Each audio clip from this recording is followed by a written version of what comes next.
There's a moment you've probably experienced without thinking much of it. You're walking down the street and you notice a person and their dog moving almost the same way. The same slightly hurried pace, the same alert scan of the sidewalk. Or you visit someone's home and realize their cat carries the exact energy of the house. Irritated, elegant, unimpressed by everything, just like its owner. You smile. You might even joke about it. They're basically the same. But something about it lingers, because the longer you look, the harder it is to dismiss as coincidence. It's not just posture or behavior, it's timing, mood, presence, as if two nervous systems have learned the same rhythm. And that's when the question quietly forms, not as curiosity, but as recognition. How did that happen? Pets don't just live alongside us. Over time, they seem to move with us, react like us, settle the way we settle, or tense when we tense. The resemblance isn't loud or dramatic. It's subtle enough to feel personal, almost intimate. And if you've ever felt strangely seen by an animal, understood without words, you already know this isn't about looking alike. It's about shared time, shared emotional space, and something deeper forming beneath awareness. Because that moment you notice the resemblance, that's usually the moment you're noticing a bond you didn't realize you were building.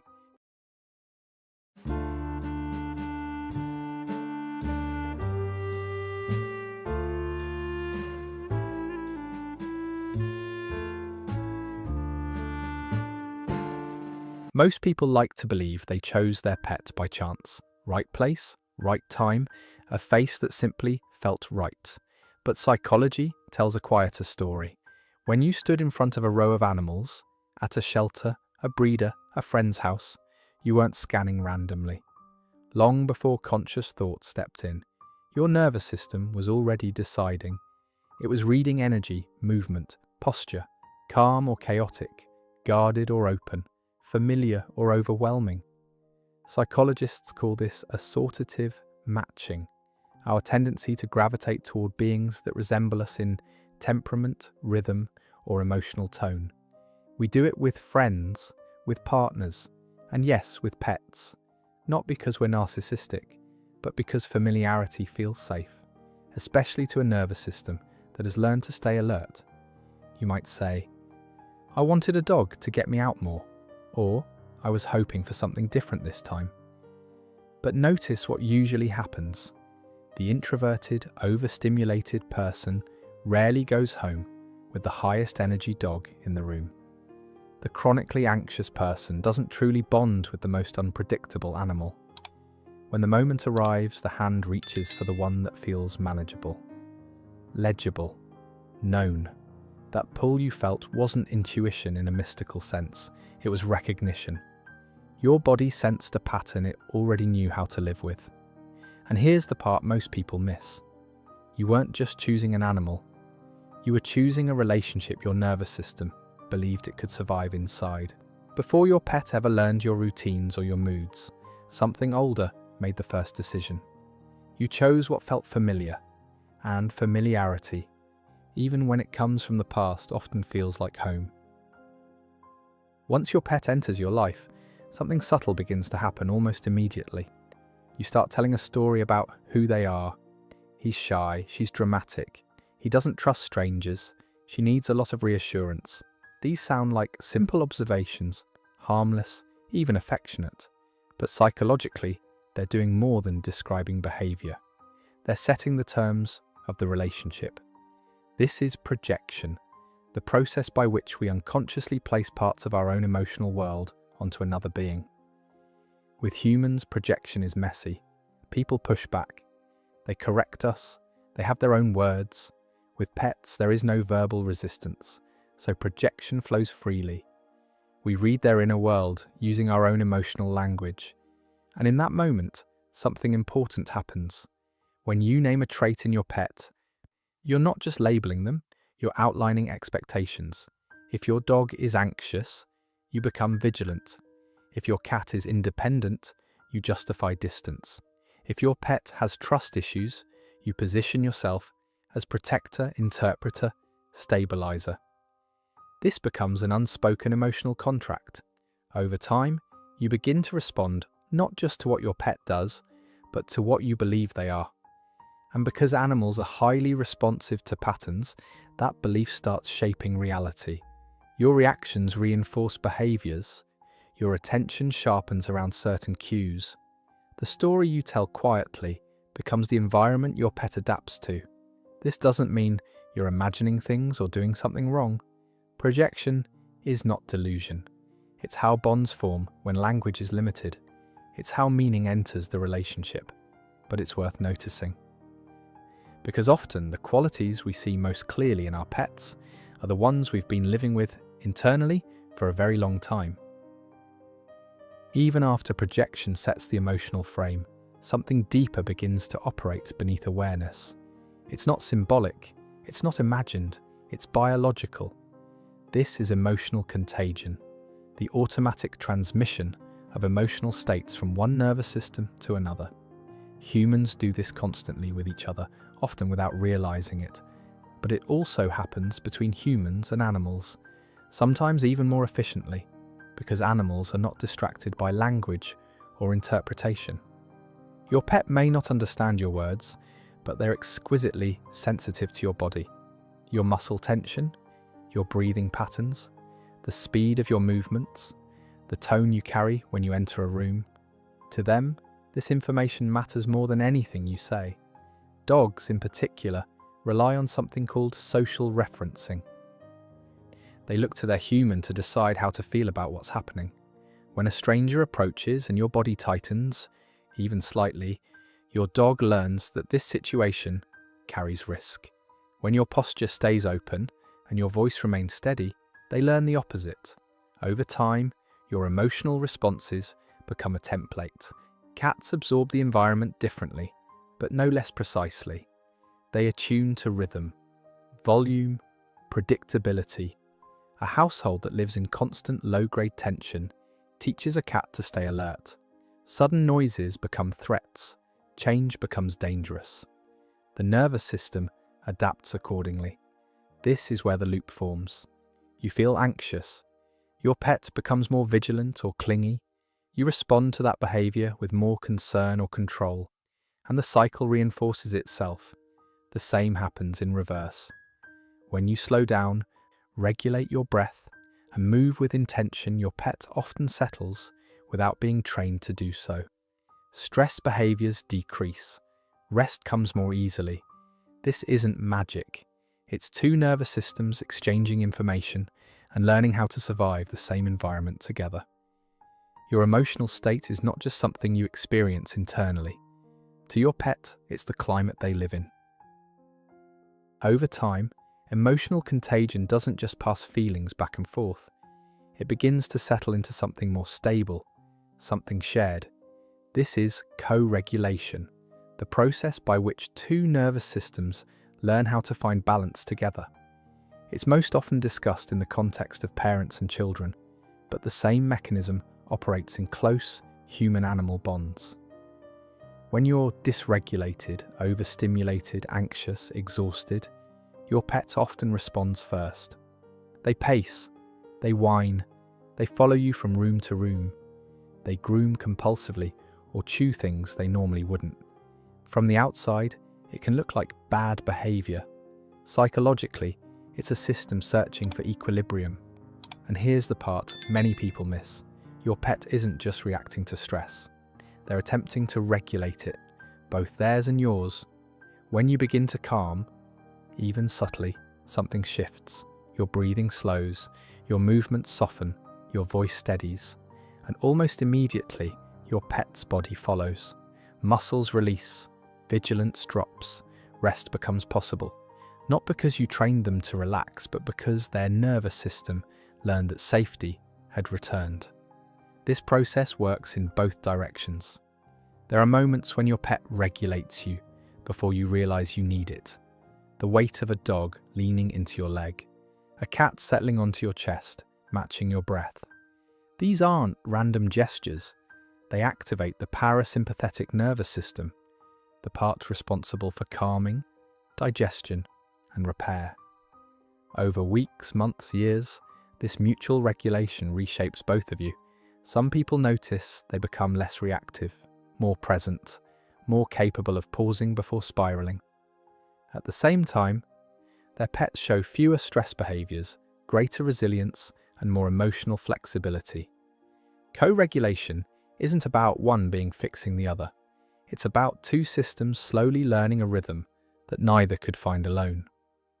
And once that rhythm exists, it becomes a quiet form of trust, felt, not spoken. To really understand why pets so often resemble their owners, you have to look at attachment and at the experiences that shaped it. Attachment theory explains how we learned to seek safety, closeness, or distance in relationships. And those patterns don't disappear just because the relationship isn't human. They show up with pets, often more clearly, because animals don't complicate things with language or social expectations. An anxiously attached person may find their pet unusually clingy, always watching, always following, distressed when separated. It can feel like devotion, but underneath it's often a shared sensitivity to abandonment. Two nervous systems tuned to the same fear. An avoidantly attached person may bond most strongly with a pet that feels independent. Low demand, self-contained. The connection feels safe because it doesn't ask for too much emotional exposure.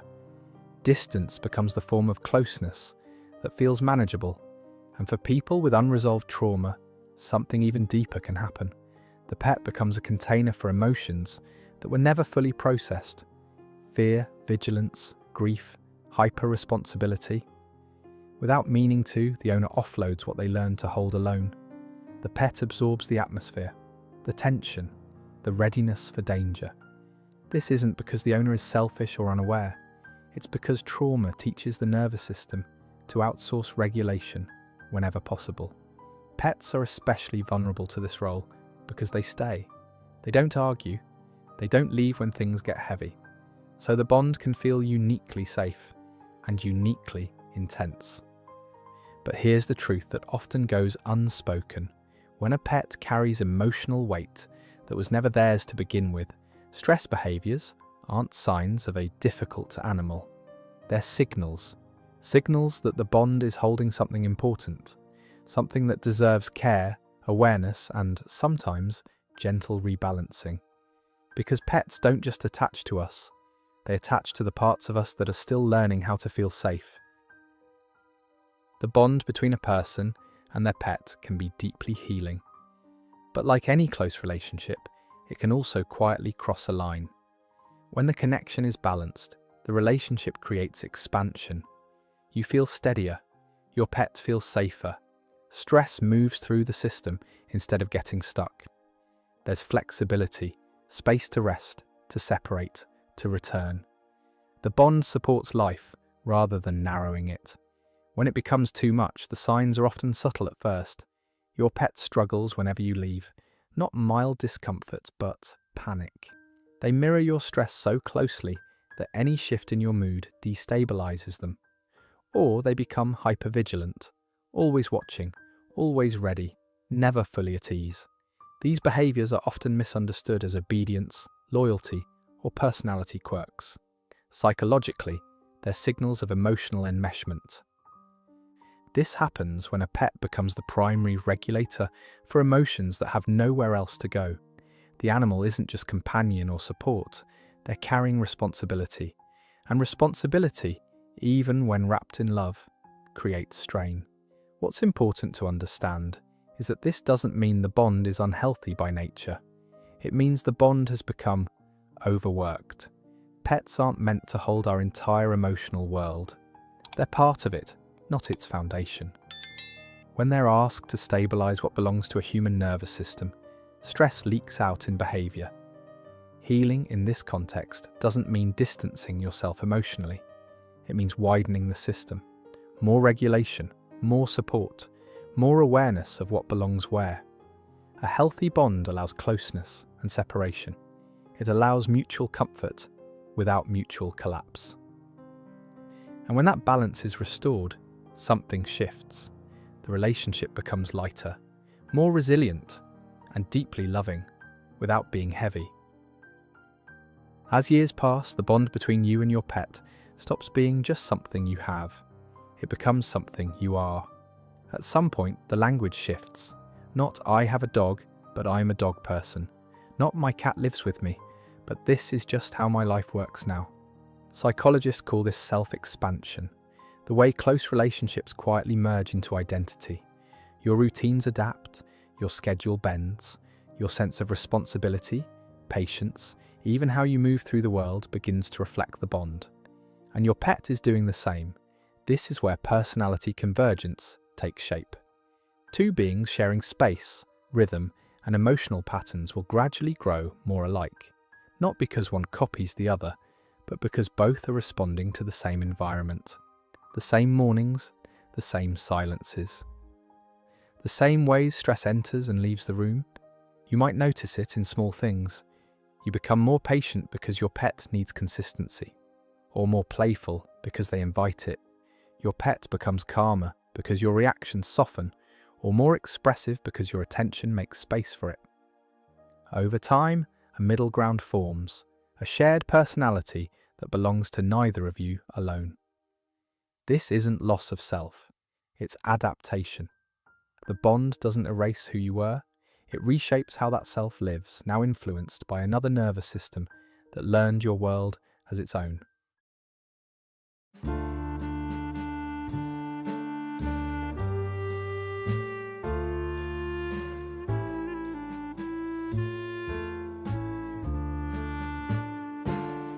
When a pet dies, people often say, "It was just an animal." But anyone who's loved deeply knows that isn't what's being lost. What hurts isn't only the absence of a body, it's the disappearance of a rhythm. Your mornings change. The way you enter the house changes. Your nervous system reaches for cues that are no longer there.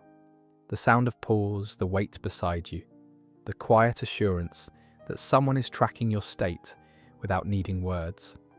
And when that presence vanishes, something inside you feels unmoored. Psychologists talk about continuing bonds, the way relationships don't end cleanly at death, but live on through habits, reflexes, and internalized connection. With pets, this is especially strong. They were there in moments no one else witnessed, when you were unguarded, when you were exhausted, when you didn't have to explain yourself. So the grief isn't just about missing them, it's about missing who you were with them. The calmer version of you, the softer version, the one who could rest without performing. That version often leaves too. You still glance at the empty spot by the door, still pause before a routine that no longer has a receiver. These aren't mistakes. They're traces of a bond that shaped your nervous system over time. And slowly, painfully, you begin to integrate that loss. Not by forgetting, but by carrying forward what the relationship taught to you. The steadiness, the patience, the capacity for care. In that sense, the bond doesn't disappear, it changes form.